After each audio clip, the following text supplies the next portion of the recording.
Islamic short status کو subscribe کریں، like کریں، کمنٹ کریں اور شیئر کریں۔ بیل آئیکن کو دبانا مت بھولیں۔ جون 1171 کا وہ دن مصر کی گرمی سے جل رہا تھا، جس دن خلیفہ العاضد کے قاصد نے آ کر صلاح الدین ایوبی کو پیغام دیا کہ خلیفہ یاد فرما رہے ہیں۔ سلطان ایوبی کے تیور بدل گئے۔ اس نے قاصد سے کہا، خلیفہ کو بعد السلام کہنا کہ کوئی بہت ضروری کام ہے تو بتا دیں، میں آ جاؤں گا۔ اس وقت مجھے ذرا سی بھی فرصت نہیں۔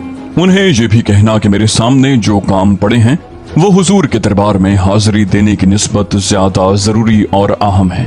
قاصد چلا گیا اور سلطان ایوبی بے چینی میں کمرے میں ٹہلنے لگا۔ وہ فاطمی خلافت کا دور تھا۔ مصر میں اس خلافت کا خلیفہ العاضد تھا۔ اس دور کا خلیفہ بادشاہ ہوتا تھا۔ جمعے کے خطبے میں ہر مسجد میں خدا اور رسول اللہ صلی اللہ علیہ وسلم کے بعد خلیفہ کا نام لیا جاتا۔ عیش و عشرت کے سوا ان لوگوں کے پاس کوئی کام نہ تھا۔ اگر نور الدین زنگی اور صلاح الدین ایوبی نہ ہوتے یا وہ بھی دوسرے عمرا وزراء کی طرح خوشامدی اور ایمان فروش ہوتے تو اس دور کے خلیفوں نے تو سلطنت اسلامیہ کو بیچ کھایا تھا۔ العاضد ایسا ہی ایک خلیفہ تھا۔ صلاح الدین ایوبی مصر میں گورنر بن کر آیا تو ابتدا میں خلیفہ نے اسے کئی بار بلایا۔ سلطان ایوبی سمجھ گیا کہ خلیفہ اسے صرف اس لیے بلاتا ہے کہ اسے یہ احساس رہے کہ حاکم ایوبی نہیں خلیفہ ہے۔ وہ سلطان ایوبی کا احترام کرتا تھا، اسے اپنے ساتھ بٹھاتا تھا، مگر اس کا انداز شاہانہ اور لب و لہجہ آمرانہ ہوتا۔ اس نے سلطان ایوبی کو جب بھی بلایا بلا مقصد بلایا اور رخصت کر دیا۔ صلیبیوں کو بحیر روم میں شکست دے کر اور سوڈانی فوج کی بغاوت کو ختم کر کے صلاح الدین ایوبی نے خلیفہ کو ٹالنا شروع کر دیا۔ اس نے خلیفہ کے محل میں جو شان و شوکت دیکھی تھی اس نے اس کے سینے میں آگ لگا رکھی تھی۔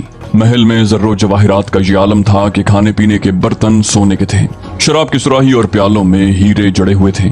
حرم لڑکیوں سے بھرا پڑا تھا، ان میں عربی، مصری، مراکشی، سوڈانی اور ترک لڑکیوں کے ساتھ ساتھ عیسائی اور یہودی لڑکیاں بھی تھیں۔ یہ اس قوم کا خلیفہ تھا جسے ساری دنیا میں اللہ کا پیغام پھیلانا تھا اور جسے دنیا کفر کی مہیب جنگی قوت کا سامنا تھا۔ سلطان ایوبی کو خلیفہ کی کچھ اور باتیں بھی کھائے جا رہی تھیں۔ ایک یہ کہ خلیفہ کا ذاتی حفاظتی دستہ سوڈانی حبشیوں اور قبائلیوں کا تھا جن کی وفاداری مشکوک تھی۔ دوسرے یہ کہ خلیفہ کے دربار میں سوڈان کی باغی اور برطرف کی ہوئی فوج کے کماندار اور نائب سالار خصوصی حیثیت کے مالک تھے۔ صلاح الدین ایوبی کی ہدایت پر علی بن سفیان نے قصر خلافت میں نوکروں اور اندر کے دیگر کام کرنے والوں کے بھیس میں اپنے جاسوس بھیج دیے تھے۔ خلیفہ کے حرم کی 2 عورتوں کو بھی اعتماد میں لے کر جاسوسی کے فرائض سونپے گئے تھے۔ ان جاسوسوں کی اطلاعوں کے مطابق خلیفہ سوڈانی کمانداروں کے زیر اثر تھا۔ وہ 60-65 سال کی عمر کا بوڑھا تھا، لیکن خوبصورت عورتوں کی محفل میں خوش رہتا۔ اس کی اسی کمزوری سے صلاح الدین ایوبی کے مخالفین فائدہ اٹھا رہے تھے۔ 1171 کے دوسرے تیسرے مہینے میں خلیفہ کے حرم میں ایک جوان اور غیر معمولی طور پر حسین لڑکی کا اضافہ ہوا۔ حرم کی جاسوس عورتوں نے علی بن سفیان کو بتایا تھا کہ 3-4 آدمی آئے تھے جو عربی لباس میں تھے۔ وہ اس لڑکی کو لائے تھے۔ ان کے پاس بہت سے تحفے بھی تھے۔ لڑکی بھی تحفے کے طور پر آئی تھی۔ اس کا نام ارارہ تھا۔ اس میں خوبی یہ تھی کہ خلیفہ العاضد پر اس نے جادو سا کر دیا تھا۔ بہت ہی چالاک اور ہوشیار لڑکی تھی۔ سلطان ایوبی کو قصر خلافت کی ان تمام خرافات کا علم تھا، مگر حکومت پر اس کی گرفت ابھی اتنی مضبوط نہیں ہوئی تھی کہ وہ خلیفہ کے خلاف کوئی کارروائی کر سکتا۔ اس سے پہلے کہ گورنر اور امیر خلیفہ کے آگے جھکے رہتے، اس لیے مصر بغاوتوں کی سرزمین بن گیا تھا۔ وہاں اسلامی خلافت تو تھی مگر اسلام کا پرچم سرنگوں ہوتا جا رہا تھا۔ فوج سلطنت اسلامیہ کی تھی مگر سوڈانی جرنیل شہری حکومت کی باغ ڈور ہاتھ میں لیے ہوئے تھے اور ان کا رابطہ صلیبیوں کے ساتھ تھا۔ انہی کی بدولت قاہرہ اور سکندریہ میں عیسائی کنبے آباد ہونے لگے۔ ان میں جاسوس بھی تھے۔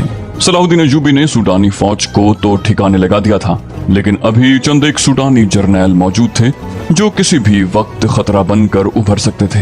انہوں نے قصر خلافت میں اثر و رسوخ پیدا کر رکھا تھا۔ سلطان ایوبی ابھی خلافت کی تعیش پرست گدی کو اس ڈر سے نہیں چھیڑنا چاہتا تھا کہ خلافت کے متعلق کچھ لوگ جذباتی تھے اور کچھ حامی تھے۔ ان میں خوشامدیوں کے ٹولوں کی اکثریت تھی۔ اس اکثریت میں وہ اعلیٰ حکام بھی تھے جو مصر کی امارت کی توقع لگائے بیٹھے تھے، مگر یہ حیثیت صلاح الدین ایوبی کو مل گئی۔ سلطان ایوبی ان حالات میں جہاں ملک جاسوسوں اور غداروں سے بھرا پڑا تھا،